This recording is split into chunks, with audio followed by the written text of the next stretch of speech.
Good morning, Ian Crouch with your 8:30 Hunter News update. A man accused of murdering his autistic cousin at Charlestown is due to front court today. The 24-year-old was found by police allegedly under the influence of methamphetamine in the KFC car park at Thornton, about an hour after leaving a Charlestown Road unit early yesterday. The father of the 16-year-old boy found his son's lifeless body after returning to the unit moments after the accused left in a car.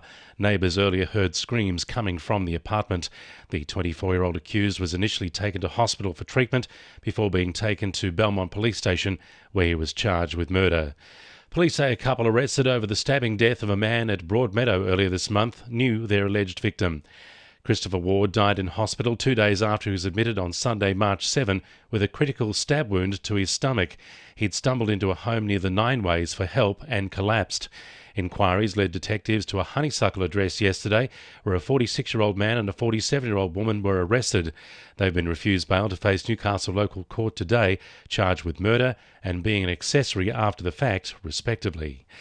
The state government is removing legal loopholes which prevent hunter victims of institutional child sex abuse from accessing fair compensation.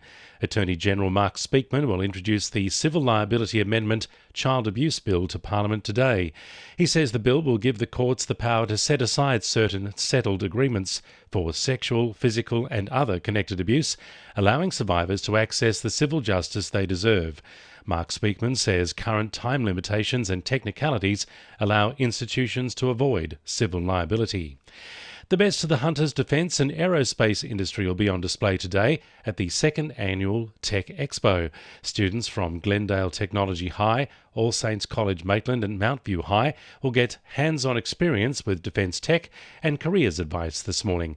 Regional Development Australia's Rick Evans says growth in the sector provides benefits for the whole region. Programs like the Special Activation Precinct for the state government around Williamtown. We have Astra Aerolabs, which is part of the Newcastle Airport development, which will provide a hub for aerospace and defence industry. As local people start moving into some of those jobs, they'll bring along their families, and that's a great economic development outcome for RDA Hunter and the region. Representatives from Upper Hunter community groups will meet with members of the Community Consultative Committee this morning amid concerns about the reopening of the Redbank Power Station. The Redbank Action Group says plans to burn millions of tonnes of wood each year will generate more greenhouse gas than if the power station was burning coal.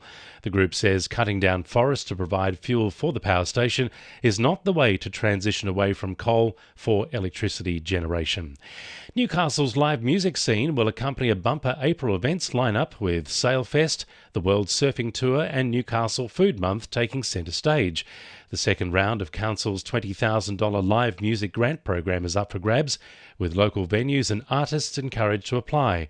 Councillor Carol Duncan says music and the arts are a huge part of Newcastle's culture. Every little thing that we can do to support it means that hopefully we'll continue to grow an amazing generation of live music or multiple generations into the future.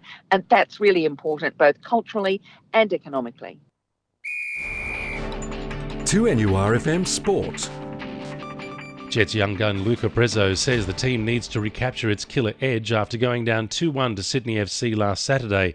The club is on its third straight loss and is hoping to get back to its winning ways against an in-form Adelaide United at McDonald Jones Stadium this weekend.